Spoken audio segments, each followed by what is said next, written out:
The corporate veil is a fundamental concept in company law, acting as a protective shield between a company and its shareholders. Indian courts have provided valuable insights through various cases, elucidating the legal notion of the corporate veil. Here are notable examples.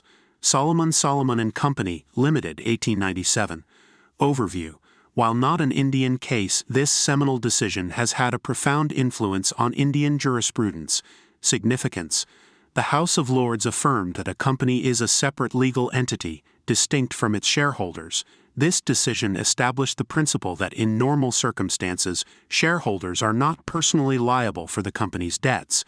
Indian courts often refer to this case when discussing the sanctity of the corporate veil.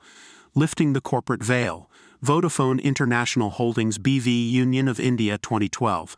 Overview. The Vodafone case dealt with the taxation of cross-border transactions. Significance. While not a classic lifting of the corporate veil, the case involved a careful examination of the structure and nature of the entities involved. The judgment emphasized respecting the corporate structure but also acknowledged the possibility of looking beyond the corporate veil in certain circumstances. Life Insurance Corporation of India, LIC, Escorts Limited, 1986. Overview. This case pertained to the principle of alter ego and the lifting of the corporate veil. Significance. The court in this case emphasized that if a company is an alter ego or a mere facade for the shareholders, the corporate veil may be lifted. It highlighted the circumstances under which the court might disregard the separate legal personality of a company. Daimler-Benz vs. Haibo Hindustan, 1996. Overview. This case dealt with the issue of multiple companies operating as a single economic unit. Significance. The court examined the concept of piercing the corporate veil in the context of economic realities. It emphasized that if several companies are operating as one economic unit to defraud creditors or evade obligations, the court may disregard the corporate veil. These examples from the Indian judiciary provide insights into how the legal notion of the corporate veil is understood and applied. They demonstrate that while the corporate veil is generally respected, there are situations where courts may look beyond it to achieve justice or prevent misuse. Instances and conditions for lifting the corporate veil. While the corporate veil provides protection, there are instances and conditions under which it can be pierced or lifted. Lifting the corporate veil is a legal principle often invoked when the court deems it necessary to look beyond the corporate structure, to expose the individuals behind a company. Here are some examples from the Indian judiciary where the corporate veil was pierced or lifted. Tata Engineering and Locomotive Company, Limited, State of Bihar, 1964. Context. The case involved a dispute regarding sales tax liabilities. Significance.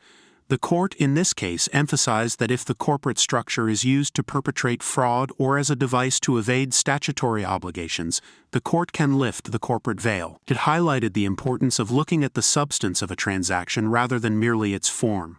Guilford Motor Company, Limited, Horn, 1933. Context. While this case originated in the UK, it has been cited in Indian judgments. Significance.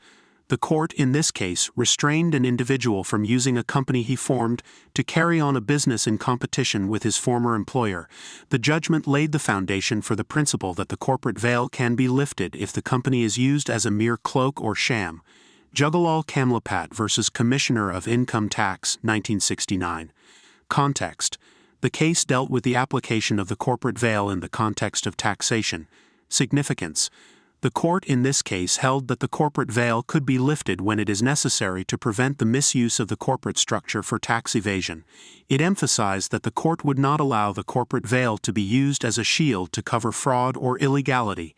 DHN Food Distributors Limited, Tower Hamlets, London Borough Council, 1976. Context. While this case originated in the UK, it has been referred to in Indian judgments. Significance. The court in this case discussed the principle of piercing the corporate veil when there is a group of companies, and it is necessary to look at the economic realities of the situation. Indian courts have referred to this case in matters involving complex corporate structures. These examples illustrate that Indian courts are willing to lift the corporate veil when there is evidence of fraud, misuse of the corporate structure, or when it is necessary to prevent the evasion of legal obligations. Understanding these conditions is crucial for those involved in corporate strategy, law, and academia.